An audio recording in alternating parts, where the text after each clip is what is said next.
continue to systematically abuse us. We are here to say that we do matter. We will not be manipulated, threatened or toyed with by the wealthy. No longer can you acquire profit and political power to our detriment. These few people are running the world, and they are running it into the ground. Political power cannot be bought or traded, it must be earned and agreed upon by the governed. This is our chance to show them that the people will not allow this to continue. We are thrown out of our homes. We are denied medical care. We suffer from poverty and pollution. We work long hours just to stay afloat, while the 1% reap the benefits we dream of. Our sworn enemy is the corrupted corporation. We are the 99%. You have complained that something must be done. Now you are given an opportunity to make a difference. Join the protests. Organize your own. Watch online. Be a part of the movement. This is our movement. This is your moment. Together, make history. Vox Populi, Vox Anon. The voice of the people is the voice of Anonymous. The voice of those weak who cannot speak. The voice of those strong who are enslaved. We are your voice. We are the 99%. We do not forgive corruption. We do not forget mistreatment. Wall Street, expect us. Utah, where I live. We're going to occupy Salt Lake City on October 6th. Are we allowed to film? We are allowed to film? What are you here for? Here to cover. I'm a journalist. I'm just here to cover. There's supposed to be a press conference. I'm just asking, are we allowed to film? We heard that the mayor was speaking. He's not here. No. Okay. I mean, it's a simple question. Will this be no? Okay. So you're saying that's a no? I say no, not the mayor's not here. Okay, it's fine. Okay, thank you.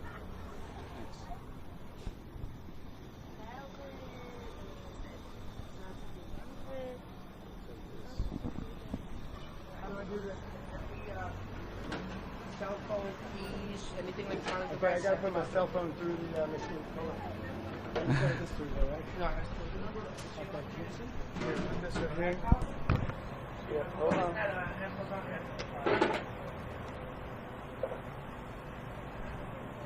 I'll set it like this. And you're back. Making sure I'm not connected yet.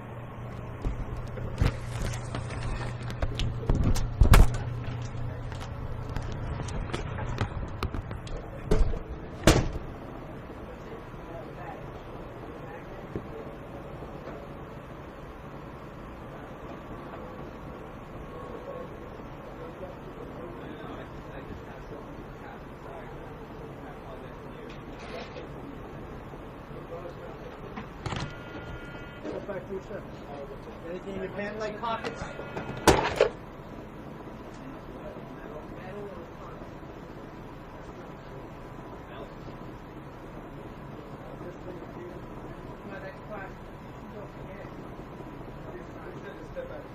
Oh, I got one more battery on this, so put it back through.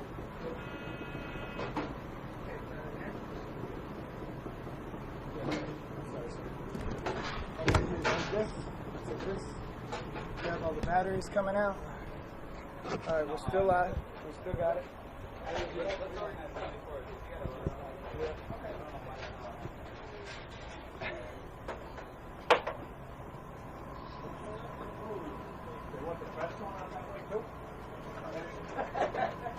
Where's my bag? I think so.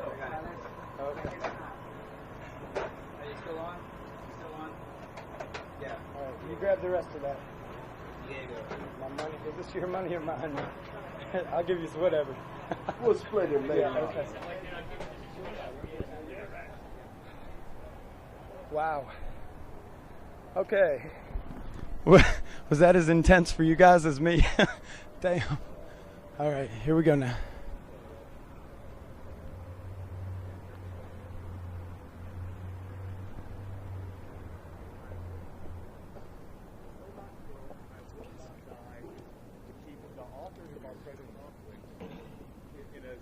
Where they can continue their hedonism for the rest of human history.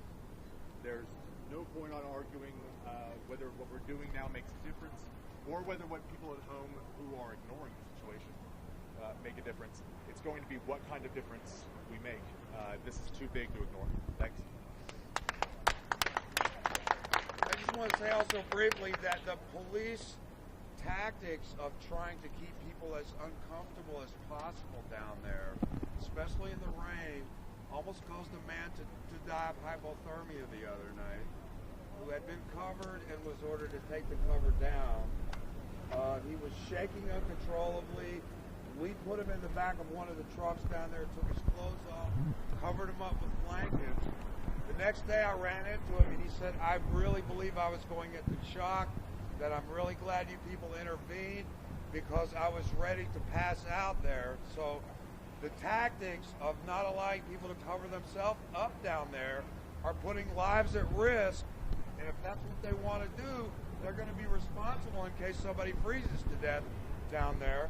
Our next speaker is Alexander Penley. He's been down there for a long time, almost since the beginning. He's a New York City attorney. Hi, my name is Alexander Penley. I'm an international lawyer with Penley Global Law. People have to understand what the police have been doing in response to what's going on down there.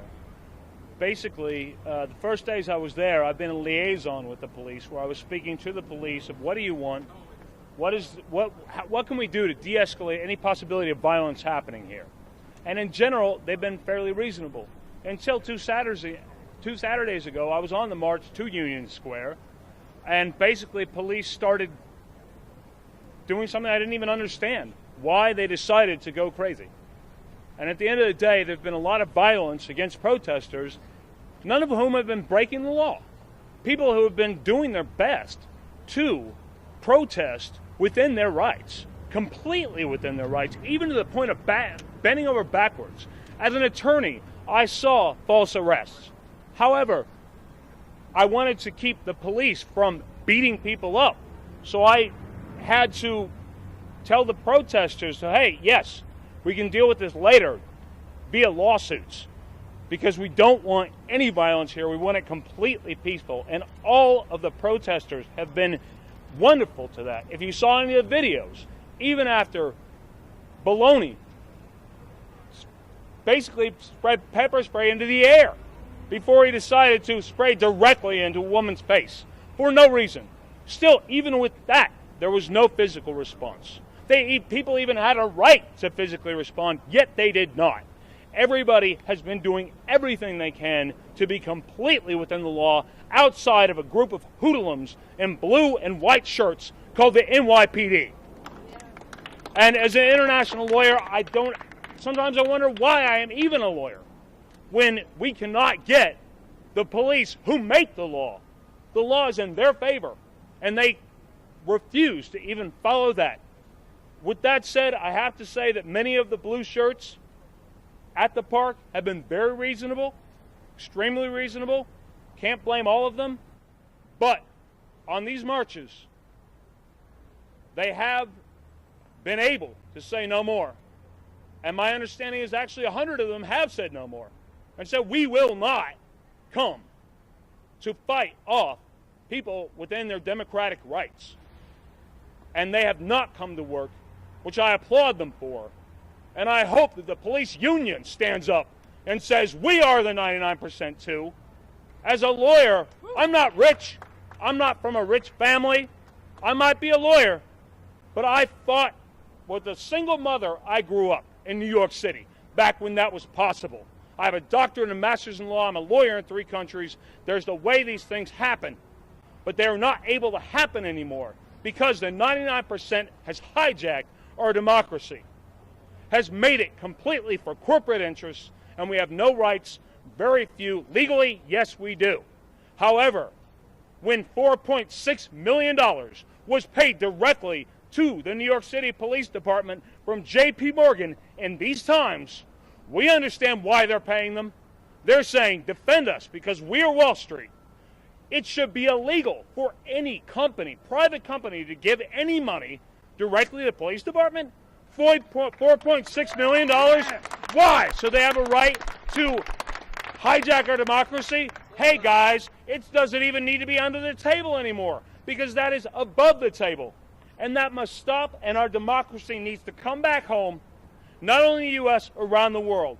Tonight, I will be speaking to people in Holland because Occupy Amsterdam is beginning. Occupy all over the world is happening because we are sick and tired. And we have a right as people to not be the 99% when the corporate trucks roll over and we simply die. It is time to stand up and say, this is our world democracy, and we won't have this anymore. Alexander Penley, Penley Global Law. Thank you. Our message to Mayor Bloomberg about all of this is you have an American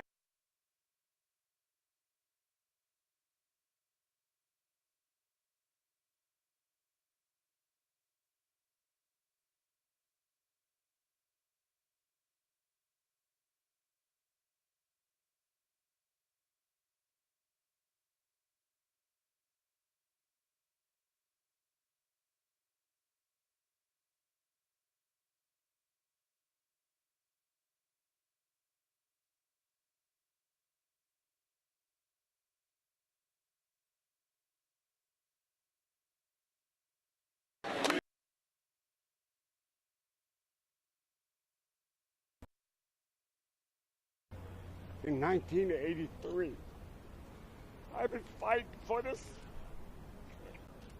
the flaw in our economic policies to be corrected.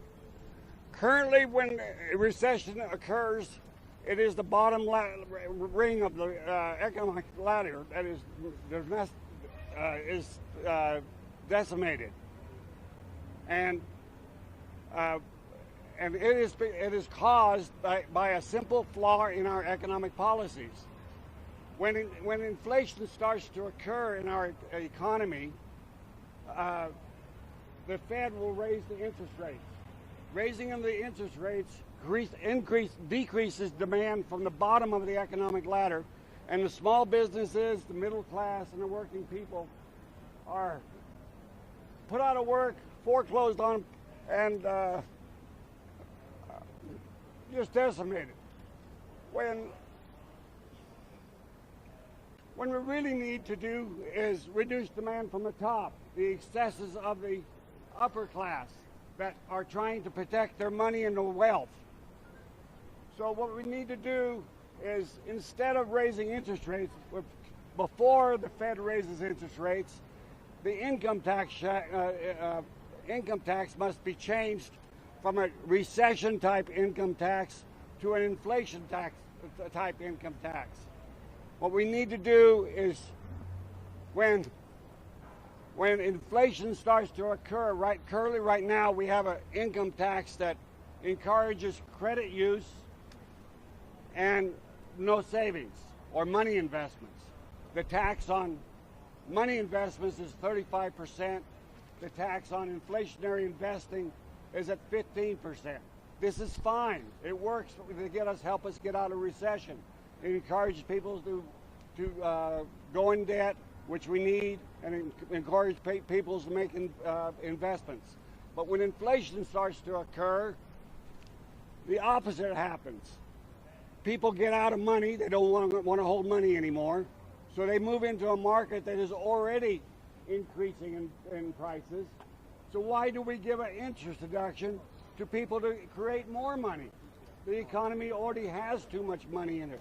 That's why it has inflation. Now, the economy is flat on its back, so we got two things to do. First, to get the economy working again, we have to increase aggregate demand. The same way John Maynard Keynes says, we got to increase aggregate demand. But I say we create a mortgage that people can succeed at, rather than the index mortgages that they failed at. Each time a person fails in a mortgage, the economy weakens, and the more people lose their homes. So I've created a mortgage with terms that will help people succeed. I went over to Chase National Bank this morning, and the guy I talked to liked the idea. The second thing we need to do is, like I said, we need to change the policy of how the economy is guided once inflation is created. We don't add cost, we reduce demand, and we reduce demand from the top. And by increasing aggregate demand, will increase in people's disposable income, we will increase aggregate demand, which will increase jobs. And I've got a petition on the White House site, and it's right here. And if anyone wants a flyer, we go to vote on it. And my phone number and also my email address is on here for more information. I appreciate the opportunity to talk to you. Thank you. So we're going to wrap it up now. Iman Abdul Latif of the Islamic Leadership Council will be kind of wrapping it all up for us. Iman? Don't worry, I'm not going to say a prayer. What I would like to say is that once there was a man by the name of Dracula. He was a real man. And his solution to solve the poverty in his particular province was to invite all of the poor people to a meal. And when they were all gathered, he had firewood placed all around the barn and burnt it and killed all of them. Is this the reality for America's poor? Currently, there are 3 million people who are impoverished within New York City. That's 1 out of every 6 people are in poverty. This has to change. And the way to make it change is to recognize what the Quran says, is that within the wealth of the rich, there is a right for the needy and for the destitute. And that right has to be met by a redistribution of wealth in the sense that those people who are not paying taxes have to pay their taxes. Those people who are being subsidized have to either fold up their business like we have to fold up our business, or else they have to fend for themselves. Why are you not subsidizing the poor? Why are you not subsidizing health care?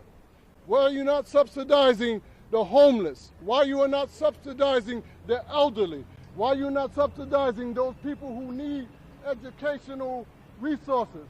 Why we are subsidizing the rich and we abandon the poor? America, on the Statue of Liberty, it says, "Give me your tired, your poor, your huddled masses yearning to be free." And so therefore, those people on occupied Wall Street represents the true spirit of Americanism, because they're standing for what is just.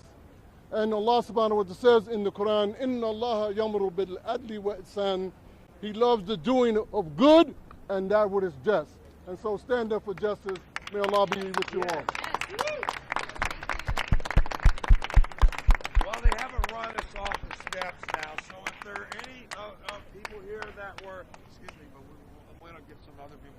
Anybody here that was arrested that wants to speak out about that or anything else that hasn't spoken yet, feel free to come on up and speak. Is there anybody else? All right, I guess we're back to Occupy Wall Street. We're not going away, folks. Anybody want Thank you. new mortgage? Okay. All right, so there you go. All right, we're headed back to Occupy.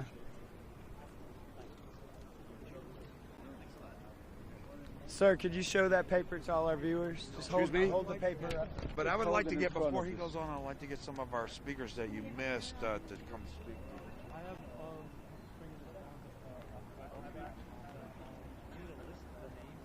Thank you.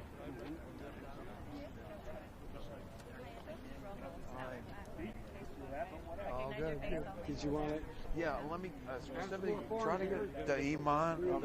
Wait, let's get Eitan on because he. Oh, here. Let's get you on the live stream because they were here late. You know? Okay. Talk about what you said before. Okay, I think that it's important for everyone who's going to be involved in this recognize that the weather is changing, and we're going to have to take some measures to deal with that. Because again, as Brother John spoke earlier about this, that someone yesterday, unfortunately, almost got hypothermia. And one of the angles that police can use in inclement weather is that you're a threat to your own safety. You're not safe anymore, and we have to remove you from the site. So one of the things that I'm going to be doing over the course of the next few days and weeks is imparting a lot of information in terms of survival, what you need to do out in the streets, how you're going to deal with the weather changes, what you need to wear, even right down to what you need to eat in order to keep your body metabolizing in a way that you can deal with the elements a bit better. And it's very important because we have to sustain this. We have to keep this going. And we cannot allow the weather to deter us.